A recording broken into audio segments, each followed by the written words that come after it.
नमस्ते, मैं डॉक्टर कोटुळे बायजा बीए प्रथम वर्ष के सभी छात्रों का, ऑप्शनल हिंदी के छात्रों का मैं इस ऑनलाइन ताशिका में स्वागत करती हूँ।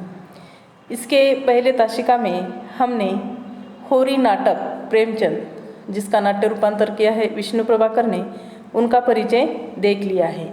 आज हम इस ताशिका में होरी नाटक का कथ्य या कथा वस्तु को स्पष्ट करेंगे।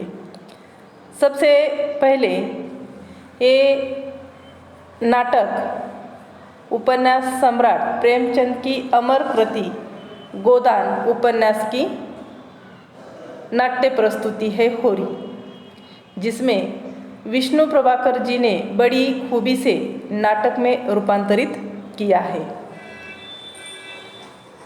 इस नाटक में जो पात्र दिए गए हैं, ये नाटक 2 अंकों में विभाजित है, जिसके पात्र हैं मुख्य नायक के रूप में होरी, जो 40 वर्षीय किसान है, फिर उसकी पत्नी धनिया है, भोला जो उस गांव का एक ग्वाला है, गोबर होरी का लड़का, रूपा होरी की छोटी लड़की, सोना होरी की बड़ी लड़की, दातादीन गांव का पंडित है, हीरा होरी का भाई है, पटेश्वरी गांव का पटवारी है, दारोगा पुलिस अफसर है, ठाकुर झुंगुरी सिंह जमींदार है, तो झुनिया भोला की लड़की है, शोभा होरी का छोटा भाई है, बिहारी एक किसान है।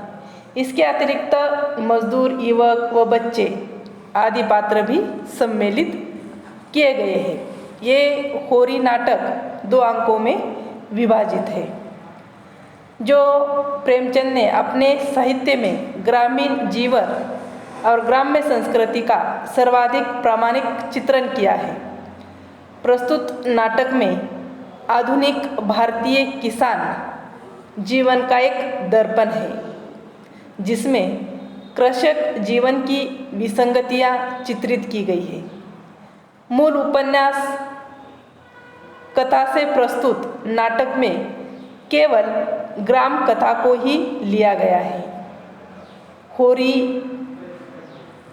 का कथानक भारतीय किसान जीवन का प्रतीक होरी तथा उसके परिवार से संबंधित है। एक भारतीय किसान की जो स्थिति है, उसका प्रतिनिधित्व ये होरी करता है,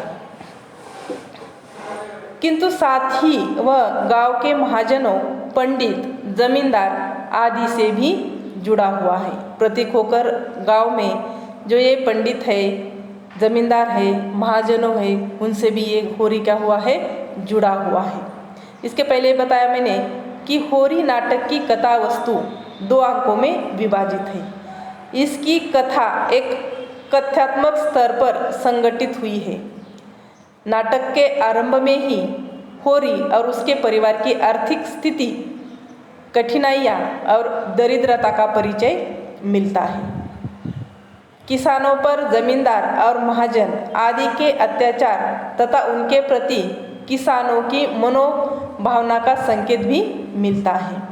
एक दरिद्रता में जीवन जीते हुए होरी के मन में एक गाय पालने की अभिलाषा है, जो कि हर किसान के मन में, जो बड़े छोटे किसान होते हैं, उनके मन में एक लालसा, एक इच्छा, एक स्वप्न रहता है कि हमारे द्वार पर भी एक गाय बंधी हो जाए।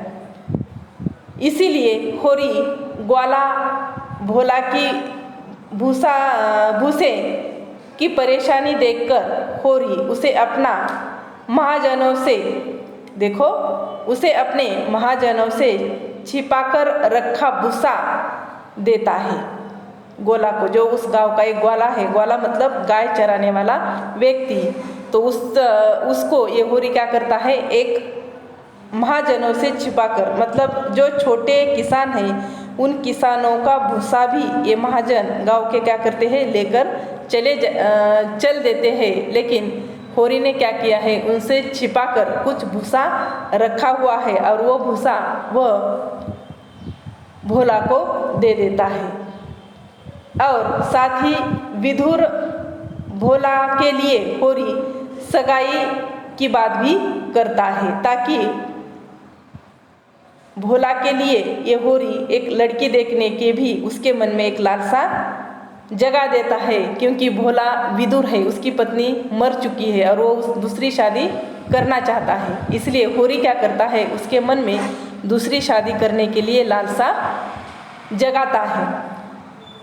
भोला भी होरी की गाय पालने की लालसा को देखकर अपनी 80 रुपये में खरीदी गाय उसे उसी दाम में देने की बात करता है। क्यों करता है, क्योंकि वह एक तो होरी ने भोला को भूसा दे दिया है और साथ ही उसकी दूसरी शादी करने की भी बात की है। इसीलिए भोला ने जो गाय का व्यापार करता है वो क्या करता है, उसने गाय लाई थी जो 80 रुपये की थी और वही 80 रुपये की गाय उसको उसी दाम में देने की बात करता है। आगे का कथानक हम दूसरी ताशिका में ले लेंगे। यहाँ तक आज हमने देखा है। धन्यवाद।